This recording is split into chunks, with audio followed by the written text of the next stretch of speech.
अस्सलामुअलैकुम everyone, welcome to जोर का जोड़। मीरब जीशान की तरफ से आपको बहुत बहुत खुशामदीद। यकीनन आप सब बिल्कुल ठीक होंगे। और अफसोस की बात तो यह है कि पाकिस्तान अपने दोनों टेस्ट मैच हार गया साउथ अफ्रीका से, लेकिन अच्छी बात यह है कि लास्ट मोमेंट तक हमें अच्छा मैच देखने के लिए मिला है। बहुत डिफरेंट सी सिचुएशन थी, बड़े अरसे के बाद ऐसा वक्त आया कि जब मैच को फॉलो ऑन तक किया गया, लेकिन उसके बाद फिर पाकिस्तान ने लीड हासिल की और साउथ अफ्रीका ने बड़ी आसानी से 10 विकेटों को बचाते हुए वो लीड मुकम्मल की, स्कोर चेज किया और उसके बाद फाइनली जो है वो टेस्ट मैच दूसरा भी साउथ अफ्रीका जीत गया। यानी साउथ अफ्रीका ने पाकिस्तान को व्हाइट वॉश कर दिया। लेकिन साउथ अफ्रीका को हराना इतना आसान भी नहीं था। इसी के साथ अगर हम देखते हैं तो भारत में भी बहुत सारी खबरें गर्दिश कर रही है, जहां पर पाकिस्तान को इस वक्त साइम अयूब का ना होना एक अलार्मिंग सिचुएशन है पाकिस्तान के लिए। इसी तरह से भारत के लिए जसप्रीत बुमराह का इंजर्ड होना और most probably he will not be in the squad of champions trophy, इस किस्म की खबरें सामने आ रही हैं। तो इस हवाले से गुफ्तगू का सिलसिला जारी करते हैं। मेरे साथ मौजूद हैं one and only Fakhta Qadir Khwaja. अस्सलाम वालेकुम कादिर, कैसे हैं आप? वालेकुम अस्सलाम, मेरे अल्लाह का शुक्र, आप सुनाएं ठीक हैं? मैं बिल्कुल ठीक। ख्वाजा, कपड़ों का कॉम्बिनेशन बिल्कुल फाख्ता जैसा लग रहा है, ऐसा लग रहा है जैसे अभी फाख्ता निकल आई है इसमें से बाहर। कादिर, सबसे पहले तो ये जानना चाहूंगी आपसे कि पाकिस्तान और साउथ अफ्रीका का टेस्ट मैच था, बड़ा इंटरेस्टिंग रहा। मतलब कुछ समझ नहीं आ रहा था लास्ट मोमेंट तक, स्पेशली जब पाकिस्तान टीम ने, शान मसूद ने जिस तरह से बड़ी शानदार कारकर्दगी दिखाई, बाबर आजम ने बड़े अच्छे रन किए। मतलब हमारे प्लेयर्स जो है ना वो दूसरी बार थोड़ा सा उनको जरा ख्याल आया कि नहीं भाई अब इज्जत का मामला आ गया, लेकिन फिर भी साउथ अफ्रीका बाजी ले गया। क्या कहना चाहेंगे?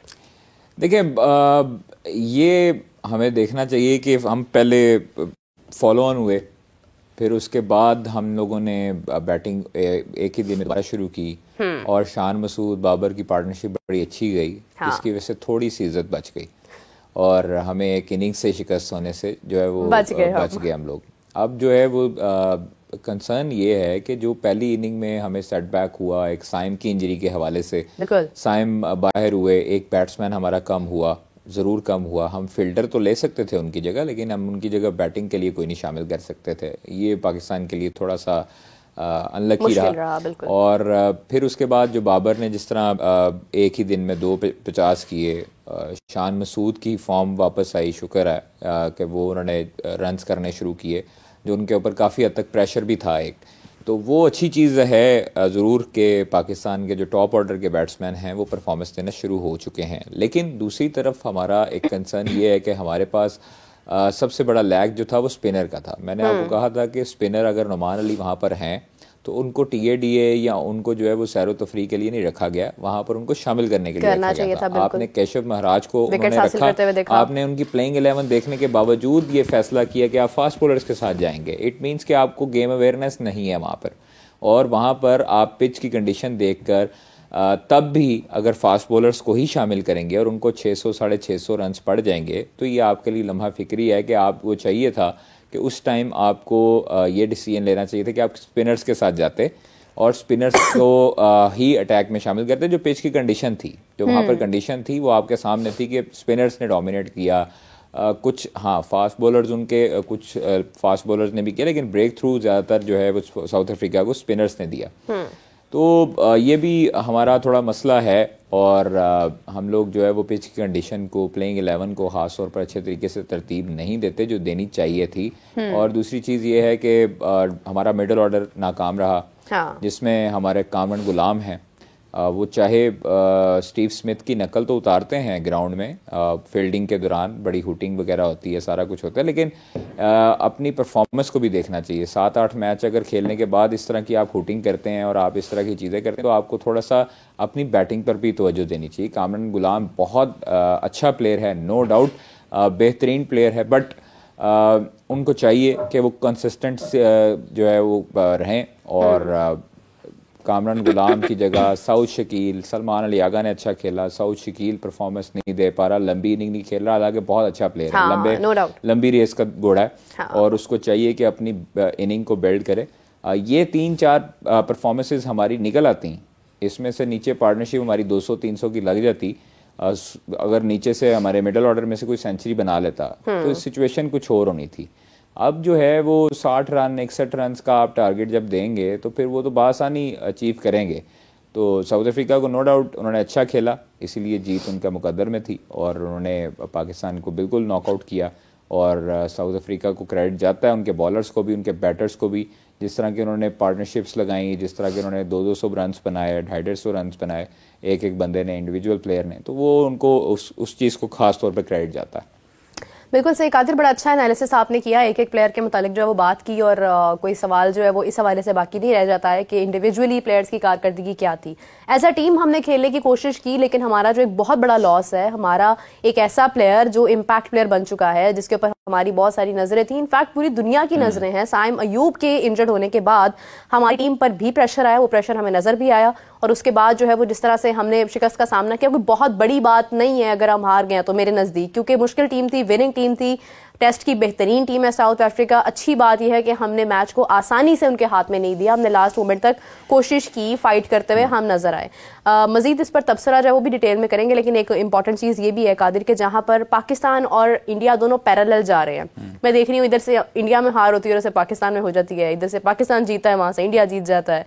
इसी किस्म के मामला जो है वो अनफॉर्चुनेटली इंजरी के हवाले से भी हो रहे हैं कि पाकिस्तान को इंजरी फेस करना पड़ी, और दूसरी जानिब जो है वो जसप्रीत बुमराह, जो कि इंडिया का एक बहुत बड़ा इम्पैक्ट प्लेयर है, उसको बैक पेन निकल आई है, बैक स्पैज्म हुआ है। इस पर हरभजन सिंह ने भी खासी तनकीद किया वर्कलोड के हवाले से, और यही बात जो है वो अभी हाल ही में आकिब जावेद साहब ने भी की थी कि प्लेयर्स जो है वो ये इतनी लंबी क्रिकेट नहीं खेल सकते 12 माह।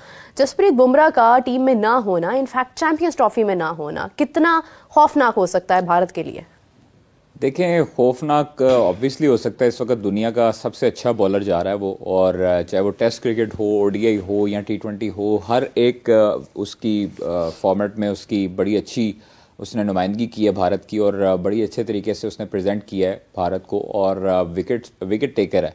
जहाँ पर जो है वो मुश्किल में होती है भारत की टीम, वहाँ पर ब्रेक थ्रू दिलवाता है बुमराह। और आप पाकिस्तान का मैच देख लें, बॉल टू बॉल स्कोर था टी20 वर्ल्ड कप में, जैसे ही बुमराह को लगाता है रोहित शर्मा, तो वो सिनेरियो चेंज कर देता है आपके पूरे मैच का। आप पांड्या को लगाता है, तो ये चीज़ें, ये उनके लिए जो है वो ट्रम्प कार्ड ज़रूर हैं इंडिया के लिए, और बुमराह का इंजर्ड होना इंडिया को काफ़ी हद तक नुकसान पहुंचा सकता है, क्योंकि उनका रिप्लेसमेंट, उनके रिप्लेस करना बहुत मुश्किल है। बुमराह का एक्शन, बुमराह का स्टाइल, बुमराह का रनअप, वो इस वक्त जो है वो पूरी दुनिया में एक अच्छा फास्ट बॉलर। आप वर्कलोड की बात की, वर्कलोड पे आप नसीम शाह को देख लें, आप हारिस रऊफ को देख लें, आप शहीन शाह अफरीदी को देख लें, आप मुतअद्दिद प्लेयर्स को देख लें जो वर्कलोड की वजह से इंजरी का शिकार हुए। हाँ। कोई नी इंजरी का शिकार हो गया, कोई बैक स्पैज्म का शिकार हो गया, किसी का शोल्डर जो है वो डिसलोकेट हो गया, किसी का नी का इंजरी हो गई, कोनी की इंजरी हो गई, हसन अली देख लें। तो ये वर्कलोड प्लेयर ने खुद भी मैनेज करना होता है, और बोर्ड का भी काम होता है कि उसने उसको कैसे मैनेज करवाना है। हमारे अनफॉर्चुनेटली आप देखें कि हमारे प्लेयर्स जो हैं वो आजकल लीग्स बहुत प्रेफर करते हैं, लीग्स खेलते हैं। जब लीग खेलते हैं फिर उसके बाद इंटरनेशनल फॉर्मेट में आते हैं, उनको टाइम नहीं मिलता रेस्ट करने का। इंग्लिश प्लेयर जितने भी हैं वो आप देखें कि वो प्रॉपर अपने बॉडी पर काम करते हैं और अपना ख्याल रखते हैं, उनका बोर्ड उनका ख्याल रखता है कि अगर 2 सीरीज इसने खेलनी है उसको तीसरी में नहीं जाने देंगे, या उसको कम एक फॉर्मेट में खिलाएंगे, उनके पास बैकअप प्लान होता है। पता है आर्चर को आप देख लें, आर्चर जो है उसको 1 साल तक नहीं उन्होंने पूरे प्रोसेस के थ्रू वापस आया वो, ठीक है, 1 साल नहीं आने दिया। तो इसका मतलब है कि वो आर्चर जो है वो भूल जाता है कि जी इधर इनसिक्योरिटी है कि मैं अगर 1 साल, आप 1 साल छोड़ें, एक सीरीज की बात करें प्लेयरों के साथ, अगर कोई फास्ट बॉलर यहाँ पे एक सीरीज उसको आराम के लिए कहा जाता है तो वो ये सोचने लग जाता है कि बस ये मेरी आखिरी सीरीज है। और भाई आपकी कोई रिप्लेसमेंट नहीं कर सकता, आपको कोई रिप्लेस नहीं कर सकता। आपका जितना नाम, आपकी जो वर्थ है वो पूरी दुनिया को पता है कि शाहीन क्या अहमियत रखता है पाकिस्तान टीम के लिए, हारिस क्या है, हसनैन क्या है। हसनैन ने अपना, हसनैन को जब उसका बॉलिंग एक्शन हुआ या इंजरी हुई, उसने अपने पैसे लगा के लंदन में वहाँ पर जो है वो टेमल मिल्स के साथ काम किया। तो ये प्लेयरों को खुद सोचना चाहिए। आमिर जमाल इंजरी के बाद हमें वापस खेलते हुए नजर आए हैं, देखिए प्लेयर्स को मुझे आपको अपनी बॉडी का जो लोड है, जो फटीग जो हम बर्दाश्त कर सकते हैं, वो अपना पता होता है। हाँ। कि हम लोग जो है वो कितना अरसा जो है वो खेल सकते हैं, इसको आराम कब देना है, इसको जो है वो देखें, एक गाड़ी है मुसलसल चलती रहेगी, तो आपने कम से कम उसका इंजन तो बंद करना है ताकि वो जरा आराम कर ले, ठंडी हो जाए इंजन उसका, वरना वो हीट अप हो जाएगी। हाँ। तो ये इसी तरह इंसान की बॉडी भी एक मशीन ही है, आप उसको मुसलसल यूज करते रहेंगे, वो एक वक्त आएगा कि वो जवाब दे जाएंगे। वो गाड़ी के भी गोडे होते हैं ना, इस तरह हमारे भी गोडे हैं, वो भी जवाब दे ये चीजें प्लेयर को खुद पता होनी चाहिए, और अपने साथ इंसाफ और नाइंसाफी वो उसके हाथ में होती है।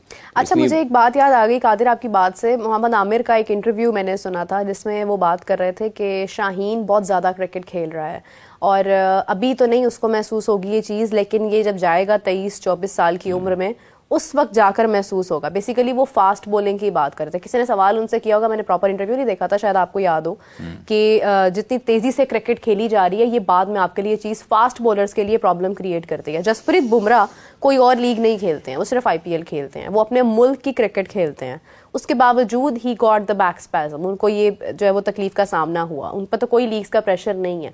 फास्ट बॉलर्स का जो एक अंदाज होता है बॉलिंग का, और स्पेशली जसप्रीत बुमराह का जो स्ट्रक्चर, जो मूवमेंट होती है ना उसकी, वो बहुत डेंजरस है। एक नॉर्मल इंसान उस तरह से बॉलिंग करे तो वो पूरा हिल जाए, मतलब मुश्किल होता है। तो उसका अगर आप देखते हैं ना स्ट्रक्चर किस तरह से मूव कर रहा होता है, बॉडी का पोस्चर क्या होता है, तो उससे आपको अंदाजा होगा कि ये बड़ा डेंजरस अंदाज है उसका बॉलिंग का, जो वो इतने सालों से कैरी करता आ रहा है। और अभी इस वक्त जो उसको पेन हुई है, एक प्रेशर भी था, और दूसरा एक लंबी क्रिकेट थी, टेस्ट क्रिकेट बहुत ज्यादा खेली है उन्होंने इस सारे टेन्योर में। तो ये जो बेसिकली जो आपके कंट्री की क्रिकेट का जो वर्कलोड है, ये भी तो अपनी जगह पर बहुत ज्यादा है।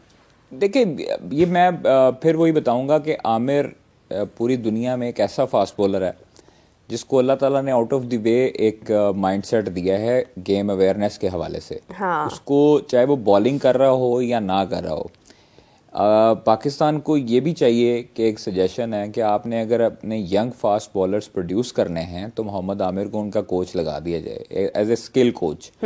अगर आपने अंडर 16, अंडर 19 में डेवलपमेंट लानी है तो मोहम्मद आमिर को आप लगा दें। क्यों? क्योंकि सलमान बट मोहम्मद आमिर एक ऐसे प्लेयर्स हैं मेरी नज़र में जिनको गेम अवेयरनेस बहुत ज़्यादा है आजकल के क्रिकेटर से और साबिक क्रिकेटर से भी। इवन आप सलमान बट को कभी कोचिंग करते देखें तो वो उनका स्टाइल, उनका ये स्टाइल रवायती स्टाइल नहीं होता कि मतलब जो है ना वो बता दिया कि ऐसे कर लो ऐसे कर लो।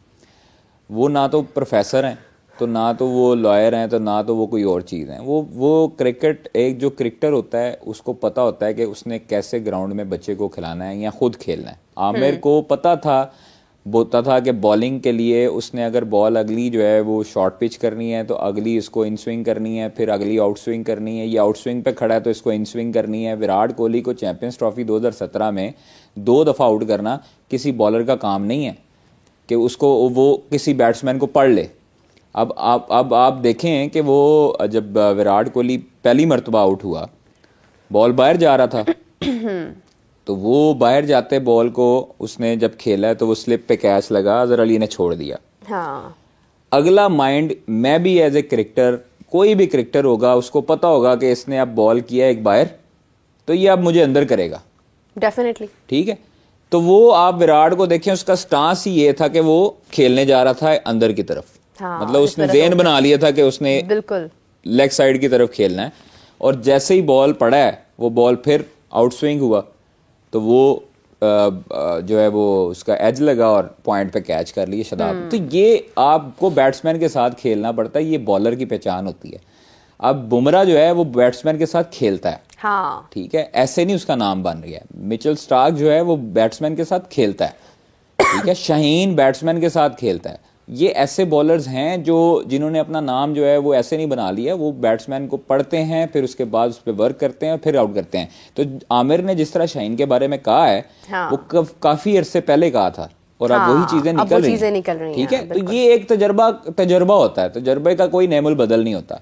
मोहम्मद आसिफ जो थे वो हालांकि स्पीड उनकी बिल्कुल कम थी आजकल के फास्ट बॉलर्स के साथ। आजकल हाँ। तो आप किसी भी प्लेयर को, टेप बॉल के प्लेयर को या किसी भी बॉलर को आप उठा के 150 पे करवा दें बॉल, 160 पे करवा दें, 145 पे करवा दें, तो आप डायरेक्ट के जो है वो आ जाएंगे फ्रेंचाइज क्रिकेट में और फिर उसके बाद पाकिस्तान क्रिकेट में। इन केस हारिस रऊफ पर, खास तौर पर लाहौर कलंदर्स ने बहुत काम किया और हारिस रऊफ ने फिर उसके बाद टेप बॉल नहीं खेली। हारिस ने फिर प्रॉपर क्रिकेट बॉल खेली है और उस पर फोकस किया है, बिग बैश गे खेलने मेहनत की है। हारिस रऊफ ऐसे नहीं नाम बन गया, हारिस रऊफ टेप बॉल जरूर खेलते थे लेकिन अल्लाह ताला ने उनमें टैलेंट रखा था, उनमें सीखने की सलाहियत रखी थी, तो इस वजह से आज वो पाकिस्तान क्रिकेट में सर्वाइव कर रहा है और तीनों सेंट्रल कॉन्ट्रैक्ट्स में है, तीनों टीमों में। तो ये चीज़ें टेस्ट में देखें, टेस्ट में उन्होंने जो पुल बैक किया था वो अपने वर्कलोड को मैनेज करते हुए किया। मोहम्मद आमिर ने वहाब रियाज पे तनकीद तो हम लोग बहुत करते हैं कि जी जनाब इन्होंने टेस्ट क्रिकेट से रिटायरमेंट क्यों ले ली। भाई आप टेस्ट क्रिकेट में ज़बरदस्ती आपने खिलाना है। वहाब रियाज आमिर जो है वो 50-50 ओवर कर देंगे, फिर उसके बाद आपके 5 साल 6 साल बाहर रहेंगे इंजरी के बाद, तो फिर आप क्या कर लेंगे? इसलिए प्लेयर को खुद पता होता है कि उसने अपना वर्कलोड कितना मैनेज करना है। हारिस को ये पता था कि वो तेज़ फास्ट बॉलर है, और तेज़ फास्ट बॉलर जो है वो टेस्ट में ज़्यादा देर तक बॉलिंग करता करता थक जाता है, सारी चीज़ें होती हैं, उसको अपने वर्कलोड का पता है। लेकिन उसने फिर बाद में यही कहा है कि आप टेस्ट में मुझे शामिल कर लें, मुझे कोई एतराज़ नहीं। एक दफ़ा अगर गलती हो जाती है इंसान से तो कोई मसला नहीं है, उसने उसको बाकायदा तौर पर कहा कि टेस्ट क्रिकेट में शामिल करें। तो ये चीज़ें समझनी चाहिए प्लेयरों को खुद भी, और वर्कलोड खुद से मैनेज करना चाहिए। अच्छा कादिर, दो चीज़ें हैं, एक तो वर्कलोड की जहाँ तक बात है, जहाँ तक खिलाड़ी के ऊपर ये चीज़ जो है वो आती है कि वो खुद से बताए कि हाँ मैं इतना वर्कलोड मैनेज कर सकता हूँ, इतना नहीं। वहाँ पर दूसरी जानिब जो है वो कुछ लोग भी ऐसे हैं जो उनको कन्विंस करते हैं कि नहीं आपको होना चाहिए, अगर आप नहीं होंगे तो फिर हमारे पास कोई भी नहीं है। ये एक जो माइंड सेट बनाया जाता है खिलाड़ी का, ये भी एक अलग ग्रुप है, ग्रुप ऑफ पीपल जो इस तरह से खिलाड़ियों को उनका माइंड पोर्ट्रे करते हैं। हमारे पास क्यों ऐसे ही एक जो है वो डर्थ ऑफ द टैलेंट है कि हम अगर साइम अयूब इस वक्त इंजरी का शिकार है तो हमारे पास कोई बैकअप उस तरह से नहीं है कि हम कहें कि यार ठीक है नो प्रॉब्लम, अगर साइम को इशू हुआ है तो ये हमारे पास यंग प्लेयर है, ये हमें आउट ऑफ द वे जाकर परफॉर्मेंस देकर दिखाएगा। ये कमी हमारे पास क्यों है रिप्लेसमेंट की? देखिए साइम अयूब अगर अनफॉर्चुनेटली अभी इंजरी का शिकार हुए हैं, आज वो लंदन गए हैं, सुबह लंदन रवाना हुए हैं वहाँ से, और वहाँ पे इलाज करवाएंगे लंदन में। अल्लाह ताला उनको सेहत दे। परफॉर्मेंस दी है, नज़र लग गई शायद अभी उनको, नज़र बरहक है और नज़र उनको शायद लगी है। साइम को पूरी दुनिया की नज़रें उन पर थी। कोई उनको जो है वो लारा से मिलवा रहा था, कोई उनको संगाकारा मिलवा रहा था, कोई वो ये तो, लेकिन साइम अयूब इंशाल्लाह रिकवरी करेगा, वापस आएगा क्रिकेट में और उसी तरह फॉर्म के साथ वापस आएगा। दूसरी चीज़ ये होती है कि रिप्लेसमेंट में देखें, हारिस हमारे पास रिप्लेसमेंट के लिए था, आपने उसको यूटिलाइज नहीं किया। हारिस को आप एशियन कंडीशन में खिलाते हैं, आजमाते हैं, मोहम्मद हारिस को, छोटे हारिस को आप कभी उसको बाहर की कंडीशंस में आजमाएं। वो बाहर की पिचेस का बहुत अच्छा प्लेयर है, तगड़ा प्लेयर है। ऑस्ट्रेलिया में आप उसको शामिल करें, आपको वो रिजल्ट देगा। आप साउथ अफ्रीका, इंग्लैंड में आपको वो रिजल्ट देगा। एशियन कंडीशंस में अनफॉर्चुनेटली उस तरह की परफॉर्मेंसेज उसकी नहीं आई जिस तरह उससे एक्सपेक्ट की जाती हैं।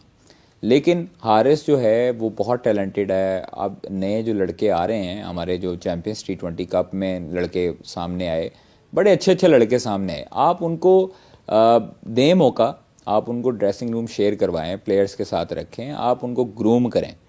आपके पास रॉ टैलेंट है, आपने सिर्फ निखारना है उनको। आपके जो कोचेज़ हैं वो कोचेज़ आपने इसीलिए रखें कि उनको थोड़ा सा पॉलिश करें।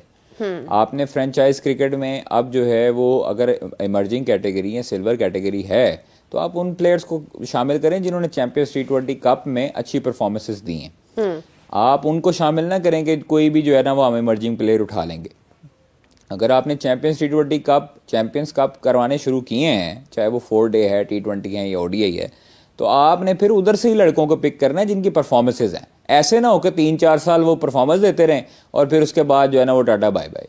ये चीज़ें, ये कल्चर जब तक हमारा ख़त्म नहीं होता तब तक जो है वो आपके पास टैलेंट जो है वो नहीं आता। और टैलेंट पाकिस्तान में जितना टैलेंट है पूरी दुनिया में शायद उतना टैलेंट ना हो। लेकिन यहाँ पर देखें वसाइल भी कम होते हैं, यहाँ पर सारी चीज़ें, उनको सहूलियात भी कम है। उसके बावजूद हमारे पास बाबर जैसे प्लेयर बनते हैं, हमारे पास रिजवान प्लेयर बनते हैं, हमारे पास सऊद शकील है, शान मसूद है, हमारे पास पूरी दुनिया को टक्कर देने के लिए प्लेयर्स मौजूद हैं। फास्ट बॉलर्स में शाहीन है, नसीम है, हारिस है, अब्बास है, उसके बाद आपका आमिर जमाल है। तो ये चीज़ें हमें खुद सोचनी चाहिए कि हमारे प्लेयर्स जो हैं, हमारे जो बेंच पे प्लेयर्स मौजूद हैं, जो पीछे लॉट मौजूद है, उसको आपने पाइपलाइन में कैसे रखना है, उसको आपने अंदर इंट्रोड्यूस कैसे करवाना है। देखिए इनसे कई बड़े नाम जो है ना वो इनसे पहले थे, जब इतने भी वसाइल नहीं थे जितने आज हैं। वो इनसे भी बड़े नाम थे, मतलब वो लेजेंड्स थे। उनमें कोई भी रैंकिंग में नंबर 1 नहीं था उस वक्त। रैंकिंग का तो मेरे ख्याल से कोई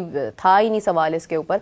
वो लोग खुद से बने और नंबर 1 बने और उन्होंने बहुत दुनिया के उन क्रिकेटर्स को मात दी है जिनका नाम आज, जिनकी मिसालें दी जाती हैं। आप वेवन रिचर्ड से शुरू कर लें, ब्रायन लारा की बात कर लें, आप देखिए कि वो नाम थे क्रिस गेल जैसा नाम था। तो यहाँ पर हमारे खिलाड़ियों की अगर बात की जाए तो उनकी मिसाल दी जाती है दुनिया भर में, और उस वक्त वसाइल की इतनी भी नहीं थे जितने आज हैं।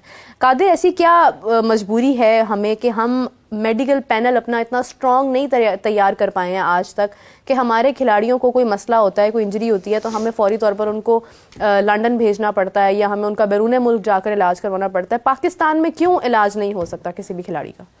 देखिए, ये बड़ा अनफॉर्चुनेट है और मुझे इस चीज़ पर बड़ी हैरानगी होती है जब हम लोग ये कह रहे होते हैं कि हमारे प्लेयर्स जो हैं वो लंदन जाएंगे, हमारे प्लेयर्स दुबई जाएंगे, हाँ। ऑर्थो के डॉक्टर को चेक करवाने लंदन जा रहे हैं। हमारे पास डॉक्टर्स बहुत बहुत टैलेंटेड हैं, यहाँ पर बहुत अच्छे अच्छे डॉक्टर्स हैं जिनके हाथ में अल्लाह ताला ने बहुत ज़्यादा शिफा दी है। लेकिन क्या है कि यहाँ पर उस तरह की सहूलियात, हमारे पास इक्विपमेंट्स, हमारे पास मशीनरीज नहीं, अनफॉर्चुनेटली जो गवर्नमेंट्स गुजरी हैं उन्होंने भी इस पर तवज्जो नहीं दी, जिसका नुकसान हमारे अल्टीमेटली प्लेयर्स को, हमारे लोगों को, हमारी आवाम को उठाना पड़ता है। आप हमारे मुतअद्दिद ऐसे जो है वो पॉलिटिशियंस देख लें जो इलाज करवाने बाहर जाते हैं। क्यों जाते हैं? क्योंकि यहाँ पर उस तरह की सहूलियात नहीं है, उस तरह की मशीनरी नहीं है, उस तरह की दवाइयाँ नहीं हैं, उस तरह के इक्विपमेंट्स नहीं हैं। डॉक्टर्स हमारे पास बेतहाशा मौजूद हैं, लेकिन हॉस्पिटल्स में फुकदान आपको नज़र आएगा बेड्स का।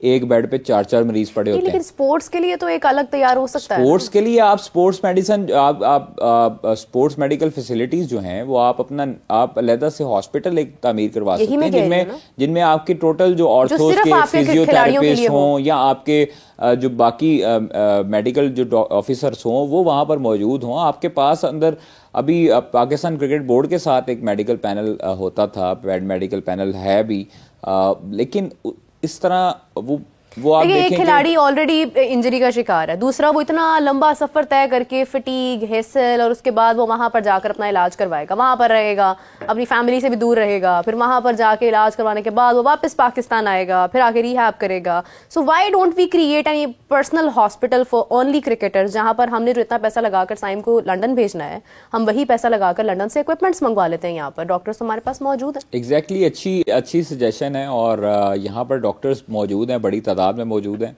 सिर्फ मैंने आपको बताया कि मेडिसिन्स, इक्विपमेंट और जो हमारी दीगर जो सहूलियात हैं वो जब तक मुयसर नहीं होंगी, हॉस्पिटल्स जो हैं उनमें, जो प्राइवेट हॉस्पिटल्स हैं उनमें डॉक्टर्स के टाइम लेना बड़ा मुश्किल होते हैं। हाँ। फिर उसके बाद वहाँ पर जो है वो आना जाना लगा रहता है, तो प्लेयर्स को काफ़ी हद तक इस पे मुश्किलात हो सकती हैं। ये प्लेयर्स के लिए सहूलत ज़रूर होगी कि प्लेयर्स को इन हाउस आप ट्रीटमेंट दे दें। उनके ऑर्थोपेडिक जो पाकिस्तान के बेहतरीन जो सर्जन हों या ऑर्थोपेडिक सर्जन हों उनसे आप राय लेके कंसल्ट करके तो आप कर लें। हाँ। यहाँ पर डॉक्टर ममरेज़ मौजूद हैं जिनसे पूछा गया, जिनसे कंसल्ट किया गया, तो उन्होंने भी बाहर रेफ़र किया कि इसका इलाज जो है वो जल्द मुमकिन बनाना है तो आप बाहर चले जाएं। तो ये चीज़ें पूरी दुनिया में चलती हैं। आप नीरज चोपड़ा को उठा के देख लें, वो भी इलाज करवाने बाहर जाता है, सर्जरी करवाने बाहर जाता है, उसके कोचेज़ बाहर हैं। ये यहाँ पर एशियन जो कंट्रीज़ हैं इनमें इन चीज़ों का फुकदान हमेशा से ही रहा है, चाहे वो जब से ये वतन वजूद में आए हैं उस वक़्त से लेकर अब तक जो है वो यही चीज़ें चलती आ रही हैं। ठीक है, मतलब ज़रूरी नहीं है आपको, ये तो अपने ऊपर होता है खिलाड़ी के ऊपर कि वो कंफर्टेबल कहाँ पर है। नंबर 1 तो ये चीज़ है। कुछ खिलाड़ी ऐसे भी हैं, अगर हम देखें, उन्होंने अपने मुल्क में ही इलाज करवाया। अगर मैं इंडिया की बात करूँ, शुभमन गिल बीमार हुए, उन्होंने भी वहीं पर प्रेफर किया, शामी ने अपने कंट्री में प्रेफर किया, Jasprit Bumrah is in fact in his own country. ठीक है, कमी होती है, मगर इस कमी को दूर भी तो हमने ही करना है ना, मतलब हमने ही इस पर काम करना। Coming back to the point, अगर हम बात करते हैं क्रिकेट के हवाले से पीएसएल की, तो पीएसएल की ड्राफ्टिंग में कुछ ही दिन बाकी हैं। बड़ा ज़बरदस्त सा इवेंट डेफिनेटली ऑर्गेनाइज होगा। अफसोस की बात यह है कि उसमें साइम अयूब नहीं होंगे, लेकिन ये है कि साइम अयूब का जो एक अहमियत है, जो उनका साइम अयूब तब तक फिट हो जाएंगे, यानी नहीं 11 तक तो अभी जो ड्राफ्टिंग वाले दिन ड्राफ्टिंग में नहीं होंगे। हाँ। ड्राफ्टिंग में नहीं होंगे, लेकिन पीएसएल जब स्टार्ट हो रही है तब से इंशाल्लाह ताला वो अवेलेबल होंगे और चैंपियंस ट्रॉफी में भी अवेलेबल होंगे इंशाल्लाह। आई विश के वो हो, लेकिन अभी मैं ये देख रहा था मोबाइल, अभी फाख्ता एक नई खबर लाई है, तो मैंने कहा मैं अपने व्यूअर्स तक शेयर कर दूं। पाकिस्तान सुपर लीग ड्राफ्ट की खबर भी हमने यहाँ पे ब्रेक की थी कि ग्वादर से लाहौर मुंतकिल किया जा रहा है। तो अभी जो हमें खबर मौसूल हुई है कि पाकिस्तान सुपर लीग सीजन 10 की जो ड्राफ्टिंग की तारीख है उसको भी तब्दील किया जा रहा है। और 11 जनवरी थी पहले, अब उसको 13 जनवरी शेड्यूल किया जा रहा है। क्योंकि 11 और 12 जनवरी को 10-11 जनवरी को बारिश की पेशगोई है। अच्छा। और जो तकरीब है वो ओपन एयर होनी है, तो वो होनी है बादशाही मस्जिद और शाही किले के दरमियान बारादरी में। तो वहाँ पर ओपन एयर होगा निज़ाम, तो उस वजह से बारिश जो है वो रंग में भंग न डाले, तो उन्होंने 12 को रिहर्सल डे रखा है और 13 को जो है वो PSL ड्राफ्टिंग, अब जो हमें सोर्सेज बताते हैं वो होगी। ऑफिशियल ऐलान कुछ देर में मुतवक्के है। अच्छा, ज़बरदस्त, thank you so much for breaking the news here. लेकिन ये है कि मेरा अपना एक सजेशन है, व्हाट इफ अगर हम कर ही रहे हैं डिले इसको, वाघा बॉर्डर करवा तो हम वाघा बॉर्डर नहीं, हम कजाफी स्टेडियम में क्यों नहीं करवा सकते? हैं 25 को रेनोवेशन हो रही है ना, 25 तक है ना, तो 25 की डेडलाइन है ना। नहीं तो आप, लेकिन अभी ड्राफ्टिंग वगैरह चल रही है, एक तरफ जो है वो उसकी ओपनिंग होगी, स्टेडियम तैयार हमें मिलेगा, दूसरी जाने वहां पर जो है वो ड्राफ्टिंग भी होगी, तो नहीं वो फिर हमने हैंडओवर करना है ICC को, वो ICC को हैंडओवर करना है। कोई भी स्टेडियम जब चैंपियंस ट्रॉफी होती है, वर्ल्ड कप होता है, तो फिर हमने ICC को वो चीज़ हैंडओवर करनी होती है, स्टेडियम हैंडओवर करना होता है, वो ICC के फिर ज़ेरे इस्तेमाल आ जाएगा, फिर ICC उसका मालिक होगा। वाघा बॉर्डर हो सकती है? वाघा बॉर्डर क्यों नहीं हो सकती? आप लाइन से बॉर्डर जो बॉर्डर लाइन है उससे पहले करवा सकते हैं। हाय हाय, क्या बात है, आप तक अच्छा नहीं, वैसे बादशाही मस्जिद के, अच्छा वैसे ये बड़ी मजेदार चीज होगी कि अगर वाघा बॉर्डर पे अगर हो, नहीं अच्छी होगी कि आप ड्राफ्टिंग करवा रहे हैं और वाघा बॉर्डर हो और बैकग्राउंड पे आपको जो है वो आपके हमसाये भी देख रहे हो, इंडिया वाला जो है ना, लाहौर वाला पंजाब, वहां से लोग जो है वो देख रहे हैं आगे, भाई क्या बात है यहाँ पे क्या हो रहा है। हाँ बिल्कुल, जबरदस्त हो जाएगा वैसे। अच्छा आइडिया, अच्छा आइडिया है ये। नेक्स्ट टाइम चले सीजन 11 में इसके बारे में सोचा जा सकता है। ड्राफ्टिंग, वैसे ड्राफ्टिंग के आइडियाज तो बहुत हैं, लेकिन कुछ साइंसदान जो है उनके तो अलग से अच्छा वो जो उन्होंने तो प्लान कर लिया ना कि बादशाही मस्जिद जो है ना वो हमारा लाजिम और मलजूम वाला काम है वहां पर, लेकिन ये कि सिक्योरिटी वहां पे मैं आपको एक बात बताऊं, एक आपने अनोखी करनी है ना पूरी दुनिया से हटके, तो आप 38,000-36,000 फीट की बुलंदी पे भी कर सकते हैं ड्राफ्टिंग। K2 पे कर ले? नहीं, आप जहाज में कर लें। जहाज में? आपने अनोखे करने हैं ना काम, आप पैराशूट में कर लें, बैलून जो होते हैं, पैराशूट बैलून जो हैं उसमें कर लें। चले बस करें आप कहीं ऐसे, हाँ K2 में कर लें, K2 बेस कैंप में जाके हो ही ना जाए कर लें। मुझे ये बताए कादिर कि ये एक ऐसा पब्लिक एरिया है जो बादशाही मस्जिद वाला एरिया ना, वो ठीक है उसको बंद भी किया जा सकता है, लेकिन वहां पर ना बहुत ज्यादा लाहौरियों का दिल है ना वो एरिया जो है, तो वहां पर ये किस तरह से मैनेज होगा? मतलब ग्राउंड होगा ना, क्लोज डोर होगा और सिर्फ अंदर अवाम, पाकिस्तान क्रिकेट बोर्ड की होगी, सिक्योरिटी होगी ऑब्वियसली, और रात को बंद कर दिया जाता है मगरिब के बाद। हाँ। ये दोनों एरियाज, और फिर उसके बाद जो है वो कोई ऐसा इशू नहीं होगा, क्योंकि बाहर जो है वो अवाम आती रहे, जो मर्जी करती रहे, अंदर जो है तो वो तो फिर अपना कस्टडी में होगा। अच्छा, यानी कि वो लोग आते जाते रहेंगे, बट वो चीज है वो प्राइवेटली, लाइक इंडोर करने का प्लान है। अगर इंडोर करने का प्लान है तो फिर इट मींस कि इंडोर नहीं है, आप नहीं समझी, मैं आपको कह रहा हूँ कि बादशाही मस्जिद से बाहर मतलब जो शाही किले की एंट्री है उससे बाहर अवाम रहेगी, जो गेट होंगे वो बंद होंगे, सिर्फ PCB के लोग और जो एक्रीडेटेड जर्नलिस्ट होंगे या लोग होंगे वो सिर्फ अंदर, फ्रेंचाइज वाले अंदर जा सकते हैं, बाकी और कोई नहीं जाएगा। अच्छा, वैसे ये मशवरा इतना, मतलब वो ट्रेडिशनल मशवरा दिया किसने? अच्छी चीज है, होना चाहिए आपका। देखें आप अपने, एक तरफ हमारा मीनार पाकिस्तान नजर आ रहा होगा, हाँ आपको नहीं, मीनार पाकिस्तान दूसरी साइड पे, आप लोकेशन जो है वो अगर आप समझें कि आपकी बैक साइड पे बादशाही मस्जिद होगी, आपके फ्रंट पे शाही किला होगा, दरमियान में आपकी जो है वो ड्राफ्टिंग हो रही है, वो ड्रोन से भी उसके शॉट्स वगैरह बनेंगे। अच्छा होगा, बात है, जबरदस्त अमेजिंग होगा, बड़ा जबरदस्त होगा। लेकिन आई विश कि वो भी वक्त आए कि जब IPL की तरह PSL में ऑक्शन का सिलसिला कायम हो और खुद मुख्तारी हो फ्रेंचाइजेस के पास, ताकि वो बेहतर अंदाज में और अच्छा इसको कर सके। देखें, फ्रेंचाइजेस ने हमें बड़ा टैलेंट दिया है, स्पेशली अगर मैं लाहौर कलंदर्स की बात करती हूँ, मुझे उनकी सबसे अच्छी बात ये लगती है कि वो खिलाड़ियों का साथ नहीं छोड़ते हैं, वो उनको तैयार करते हैं, वो उनकी बैक पे हमेशा रहते हैं। आतिफ राना, समीन राना, ये वो नाम है जिन्होंने ना खिलाड़ियों को हमेशा से बच्चों की तरह लेकर आगे बढ़े हैं वो। तो PSL ने हमें बड़ा टैलेंट दिया है, इसमें कोई शक नहीं है। इस बार डेविड वार्नर की जो एडिशन थी उसको, उस पर बड़ा एक्साइटमेंट नजर आ रही थी लोगों की जानिब से, तो कौन सी फ्रेंचाइज का ज्यादा फोकस है उनकी तरफ? David Warner I think so Lahore का अंदर उठाएगा, और क्योंकि उनकी पहली पिक है प्लैटिनम की, तो वो आई एम श्योर के डेविड वार्नर को उनको उठाना चाहिए। दूसरी खबर मैंने कल ब्रेक की थी कि स्टीव स्मिथ नहीं आ रहे, उन्होंने माजरत कर ली है। केन विलियमसन को मनाने की कोशिशें जारी हैं, उनके साथ बातचीत जारी है कि आ जाओ तुसी भी आगे खेल लो पाकिस्तान सुपर लीग।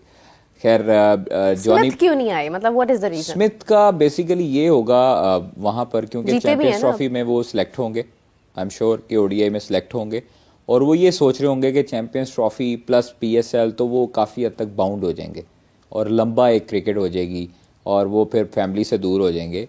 लेकिन दूसरी तरफ ये सोचना चाहिए कि अगर ये आईपीएल होता और वो पिक हो जाते तो फिर भी तो चैंपियंस ट्रॉफी और आईपीएल बाद में हो जाते। हाँ, फिर वो हो जाते। खैर छोड़ें, नहीं आते ना आए, अब मेहरबानी है उनकी। और दूसरी तरफ जॉनी बेयरस्टो मान गए, ट्रेविस हेड को नहीं किसी ने, ट्रेविस हेड मेरे ख्याल से वो आईपीएल में हाँ जॉनी बेयरस्टो मान गए, लेकिन उनका एनओसी का इशू है। अभी तक इंग्लैंड क्रिकेट बोर्ड उनको एनओसी नहीं दे रहा, यानी पीएसएल के लिए जो है वो। हाँ, तो ये अभी तक सारी सूरत हाल थी। कल मैंने ये खबर दी थी, आमिर जमाल वगैरह को रिलीज कर दिया हमने। जिस तरह ये पहले खबर दी कि जनाब साइम अयूब, हारिस और बाबर आजम जो हैं वो पेशावर ज़ल्मी से थोड़ा सा नाखुश थे। पेशावर ज़ल्मी ने किसी प्लेयर को रिटेन करते हुए पूछा नहीं, जो काफ़ी हद तक तशवीश का इजहार भी किया प्लेयर्स ने भी। और साइम अयूब जाना चाहते थे कराची किंग्स में, $2,20,000 की उनको ऑफ़र हुई थी, जो सोर्सेज हमें बताते हैं। लेकिन पेशावर ज़ल्मी ने कहा जी नहीं, आप नहीं जा सकते, आप जाएंगे भी, आप ड्राफ्टिंग में जाएंगे भी तो हम आपको राइट टू मैच करके उठा लेंगे। तो ये इस तरह की हरकतें नहीं करनी चाहिए फ्रेंचाइजीज को, कम से कम एक थोड़ा सा मैच्योर रोल प्ले करना चाहिए। तो फिर उनकी वर्थ तो पे करे ना वो। अब मामला तो उनके हल हो चुके हैं, अगर कराची किंग्स उन्हें कुछ डिमांड, अब मामला तो उनके हल हो चुके हैं। और अब चूंकि रिटेन कर लिया गया है तो अब मामला तो उनके बाद में हल हुए हैं। उसके बाद पाकिस्तान सुपर लीग मैनेजमेंट ने भी बाबर आजम से रब्ता करने की कोशिश की थी कि हाँ जी भैया आपकी कंसेंट जाननी है, क्या हुआ क्या नहीं हुआ। तो फिर उनके भी मामला थोड़े से थे, वो भी उन्होंने हल कर लिए। अलबत्ता आमिर जमाल वगैरह को उन्होंने रिलीज कर दिया, जो उनको बड़ी अच्छी परफॉर्मेंसेस दिखाता है, देता है। पता नहीं क्यों आमिर जमाल को उन्होंने रिलीज़ किया, अदरवाइज़ आमिर जमाल जो है वो अब उनको होना तो चाहिए डायमंड कैटेगरी में पिक। जिस तरह का वो अच्छा नाम है, बड़ा नाम है, ऑलराउंडर भी है, खेलता भी अच्छा है, बॉलिंग भी अच्छी करता है, तो वो आई एम श्योर कि डायमंड कैटेगरी में उनको पिक करना चाहिए। अच्छा, वैसे ना इस बार जो पीएसएल है ना, ऐसे लग रहा है जैसे सौतेला बच्चा नहीं होता घर में कि बस जो भी बच गया वो उसको दे दिया, कुछ इस तरह का सलूक जो है वो हमारे साथ हो रहा है। आई विश कि हम ये अपना जो एंटरटेनमेंट का फैक्टर है वो जरूर कायम कर सके। पीएसएल की सबसे अच्छी बात यह है कि हमेशा लोकल टैलेंट ने जो है वो लोगों का दिल जीता है, लेकिन ये है कि नहीं, हम बोर होने नहीं देंगे, बोर तो हम नहीं होने देंगे। आपको पता है कि पीएसएल की गुज़श्ता 3 सालों से खबरें ब्रेक करती आ रही है अल्हम्दुलिल्लाह, और बड़ी बड़ी ऐसी खबरें भी हमने ब्रेक की हैं। मुझे एक दफ़ा याद है कि मैंने रमीज़ राजा की खबर ब्रेक की कि रमीज़ राजा ने कोयटा ग्लैडिएटर्स के नदीम उमर के साथ जो है वो तल्ख कलामी हुई, काफ़ी हार्श जुमले भी बोले एक दूसरे ने, काफ़ी फ्रेंचाइजीज लड़ी भी। तो वो मैंने वर्ड टू वर्ड ब्रेक किया था, जिस पर पाकिस्तान क्रिकेट बोर्ड ने तरदीद जारी की थी कि ऐसी कोई बात नहीं है, लेकिन वो खबर वही हुई थी और सब ने आगे यही कहा था कि हाँ ये मामला हुए थे। तो मैंने वो कई ऐसी खबरें ब्रेक की हुई हैं पीएसएल की, जो जिनमें प्लेयर्स की ट्रेडिंग है, प्लेयर्स की अभी भी जब रिटेंशन हुई हैं तो लाहौर की रिटेंशन हमने बताई, मुल्तान की बताई, कोयटा की बताई, पेशावर की भी बताई। तो वो इंशाल्लाह फाख्ता अपने जो व्यूअर्स हैं, जो हमारे व्यूअर्स हैं, उनको मायूस नहीं होने देगी पीएसएल के हवाले से। चैंपियंस ट्रॉफी का अब हो चुका है, ओके फाइन, अब पीएसएल की बारी है। चलें जी, देखते हैं क्या कौन सी खबरें आती हैं, क्या होता है क्या नहीं होता है। इंटरेस्टिंग होगा पीएसएल बहुत ज़्यादा, इसमें कोई शक नहीं है। लेकिन उससे पहले सबसे इंटरेस्टिंग चीज़ है चैंपियंस ट्रॉफी, जो कि पाकिस्तान होस्ट कर रहा है। मैं कल इसका सारा बैकग्राउंड देख रही थी। फाइनल भी खेलेगा पाकिस्तान, ये भी बोल दिया करें साहब। आपको क्या मसला इस बात के साथ? मतलब मैं पाकिस्तानी हूँ, मुझे मोहब्बत है अपने मुल्क से, क्यों मैंने नहीं कहना कि पाकिस्तान फाइनल में होगा? बिला वजह बीच में जो है ना, वो इनको आदत है पिंच करने की, मुझे ये बताएं, ये आपके नाम के साथ मैंने अब फाख्ता उर्फ शुद्धनी लगा देना। अच्छा मुझे ये बताएं, कादिर के चैंपियंस ट्रॉफी पाकिस्तान में हो रही है, पाकिस्तान में चैंपियंस ट्रॉफी हो रही है, और अच्छी बात यह है कि स्क्वाड की डेडलाइन भी बता दी गई है आईसीसी की जानिब से कि 12 तक जो है वो आपने अपने सारे स्क्वाड बता देना है, मेंबर्स को बता देना है।